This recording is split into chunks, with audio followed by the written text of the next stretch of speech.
qual que seria a principal diferença entre um transtorno e a neurodivergência? A gente chama de neurodivergente as pessoas que pensam de uma forma diferente. Então, a gente está falando de cognição quando a gente fala de neurodivergência. Por isso que a gente está falando de TDAH, a gente está falando de superdotação, a gente está falando de autismo, a gente está falando desse grupo de dislexia, né, que também é transtorno de aprendizagem, e a gente, hoje, algumas pessoas colocam o TOD, que é o transtorno opositor desafiador. São pessoas que estão o tempo inteiro desafiando esse ponto. Você colocou a criança jogando as coisas Isso, exatamente. na prateleira. Loucura. Utilizou aquele vídeo, né? Exato. O Todd. Né? É o Todd, né? Tipo assim, pode ser que não seja, né? De repente é só um menino revoltado, mas eu falei que uma possibilidade seria a gente olhar pra isso. Então seria isso, sabe? Aquela revolta e tal, só que aquela pessoa que tá o tempo inteiro revoltado, o tempo inteiro ela tá discordando. Então é uma forma de... Aí a gente tem causa de base neurológica. A gente fala que são transtornos do neurodesenvolvimento, ou seja, quando aquele cérebro começou a se maturar, ele se maturou de uma forma diferente dos demais e aquela maturação diferente fez com que o funcionamento dele fosse diferente. Quando a gente fala de transtorno mental, a gente inclui a ansiedade, a gente inclui a depressão, a gente inclui o toque, e aí quando a gente vai para esse lado, a gente está falando de emoção e não de cognição, e a gente inclui os transtornos de personalidade. Então, borderline, a psicopatia, que todo mundo, o narcisismo, que está tão em alta, aí a gente está falando de transtornos que se desenvolveram na formação da personalidade desse ser humano. Então, são coisas diferentes. Um a gente fala de emoção e o outro a gente fala de cognição. Foi bom você ter falado sobre narcisismo. Uma coisa que sempre me coloca em dúvida é o excesso de vaidade hoje, não só por conta das redes sociais, da imagem, mas também do todo, da complexidade da pessoa querer comprar, né? Enfim, ter esse desejo, essa ânsia. Você acha que esse excesso de vaidade gerou uma camada de narcisistas ou eles já estavam aí e a gente não conseguia enxergar eles? Eu acho de verdade, assim, o número de narcisistas é bem pouco, tá? Quando a gente olha para dados mesmo, assim, os transtornos de personalidade, eles têm um número reduzido quando comparado, por exemplo, com o TDAH. Não são muitas pessoas, mas o ser humano é egóico. O ego, né, e vocês gostam de filme, e agora eu vou fazer uma citação de um filme que eu amo, né, O Advogado do Diabo. Ele termina com a frase, vaidade, o meu pecado favorito. O ser humano peca por vaidade. Palpatine é o demônio. É sempre na vaidade que pega, né, então assim, essa é a nossa principal falha. E então o que eu acho? Que a rede social, ela vai mostrar o que já estava ali. Já estava ali. Só que ela coloca um espelho naquilo que já estava ali, né? Assim como quando a gente vê estudo que, por exemplo, homens que tomam testosterona se tornam agressivos, aqueles que já eram agressivos se tornam agressivos, ou seja, a testosterona tem a capacidade de exacerbar uma característica que, vezes, estava reprimida, mas ela já estava presente. Já existia. E ela só vai lá e faz com que isso se aflore.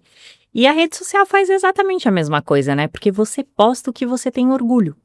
O que você quer exibir na sua vitrine? Aquilo do que você se orgulha.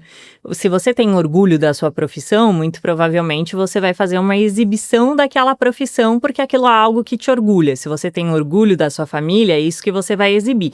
E se você tem orgulho de si, a sua vitrine é você mesmo. Então, o seu exibicionismo vai estar voltado para a sua própria vaidade.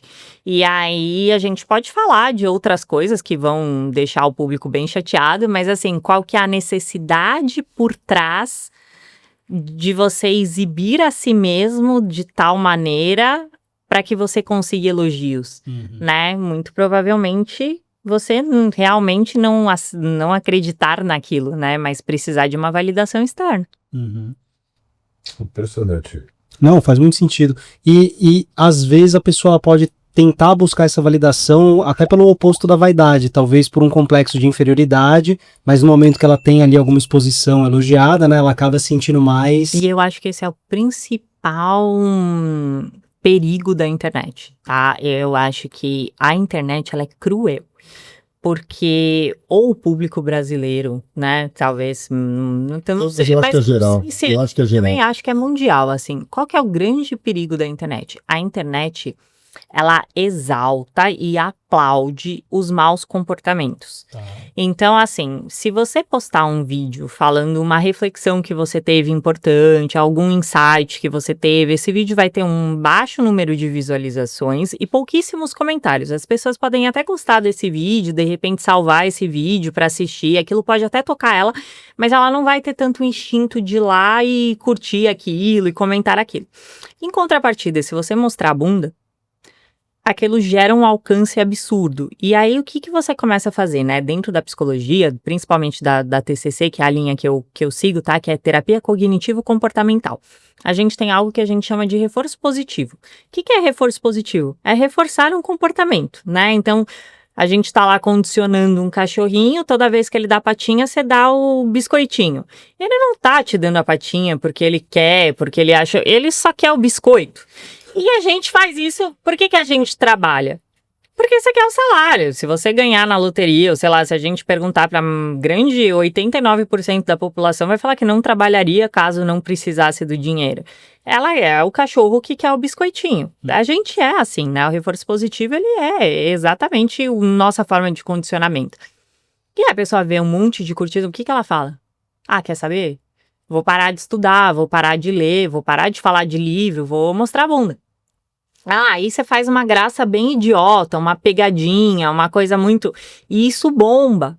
E aí as pessoas... É incrível, assim, você começa a postar um monte de coisa, você posta falando de, sei lá, uma reflexão que você fez com o paciente, aí você filma um perfume que você usa, chove de gente perguntando do perfume.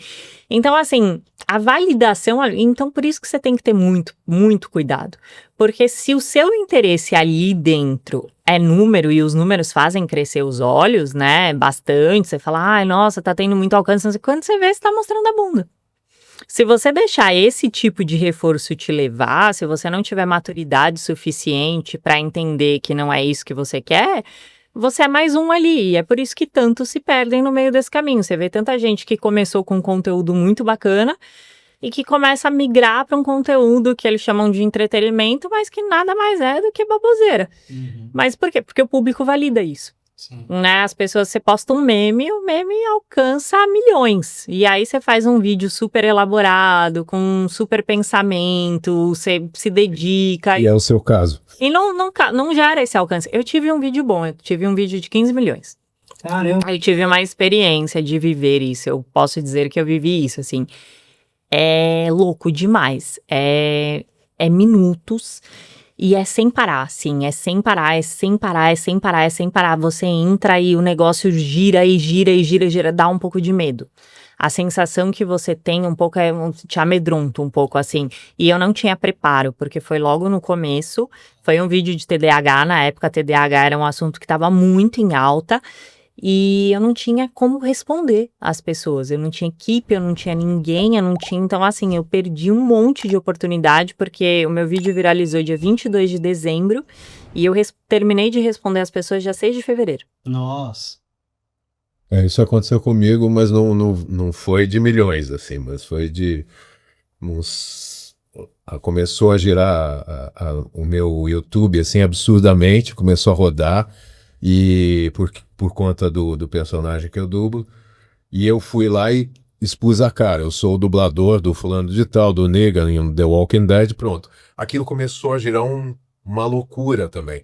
E para responder essa galera, e eu também não dei conta. A gente não sabe como você responder. Você tá esperando, porque até então você tem, tipo assim, é da noite pro dia. Você dorme de uma forma, e até a forma como eu cobrava era diferente. E aí eu comecei a fechar muita coisa e eu não dava conta de trabalhar.